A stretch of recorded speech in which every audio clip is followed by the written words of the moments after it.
ครับสบายดีพี่น้องสบายดีซีทุกท่านพี่น้องสบายดีทุกมองทุกบอลพบกันคือเก่าพี่น้องสมองดินนะตอนยามแรงๆ4 โมงพี่น้องแดดอ่อนๆพี่น้องมาวันนี้มารับจอบเห็ดอันนี้เนาะเห็ดตูบอยู่เย็นพี่น้องเห็ดกระต๊อบอยู่เย็นแคมน้องป่าพี่น้องนี่กระต๊อบอยู่เย็นแคมน้องสาวทางเสาขึ้นโค้งเนาะเฮาก็กำลังใส่ข้อซองใส่เกลือใส่ลำตะปูอันนี้ยังบ่ทันได้ฮู้ราคาเลยพี่น้องตัวนี้ยังบ่ทันฮู้ราคาว่าสิราคาเท่าใดเนาะบ่ทันว่าตัวนี้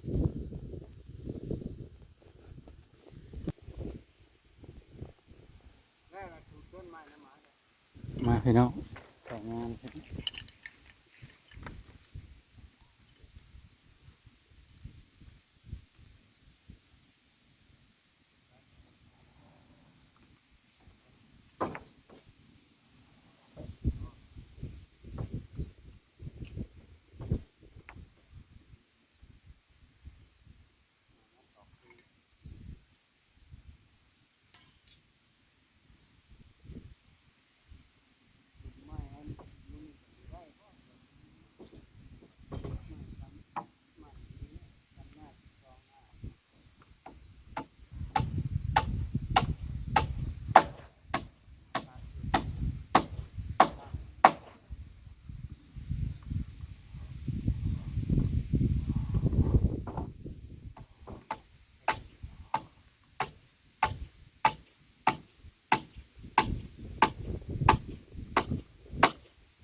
3ตัวน้ำมาเลย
ตู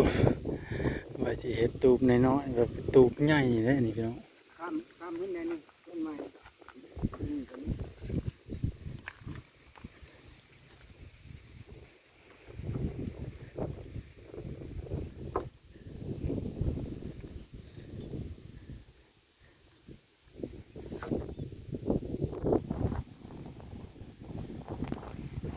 ยังแต่ทางนั้น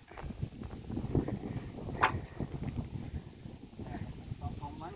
ต้องของมัน ก็ตรงกันแล้วแต่ตัวระยะเอาไว้ลูกไก่นะ เพื่อนที่สันตระเอาก็คือ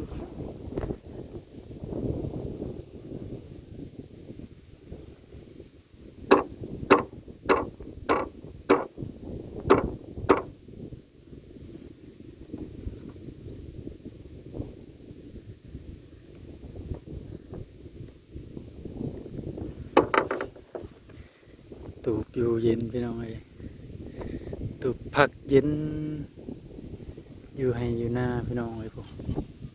เลี้ยงปูเลี้ยงปลาพี่น้องปล่อยปูปล่อยปลาอยู่ให้อยู่หน้าอยู่น้องนี่นะปล่อยปูปล่อยปลาพี่น้องเอ้ยดูบรรยากาศพี่น้องยามแรงๆแสงแดดอ่อนๆ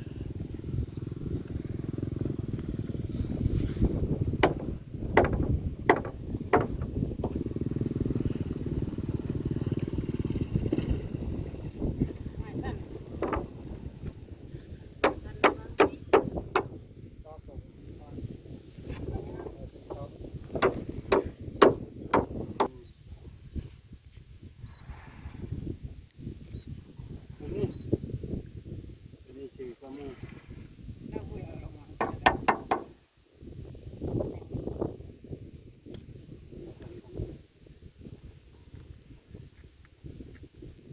อย่าไว้เด้อ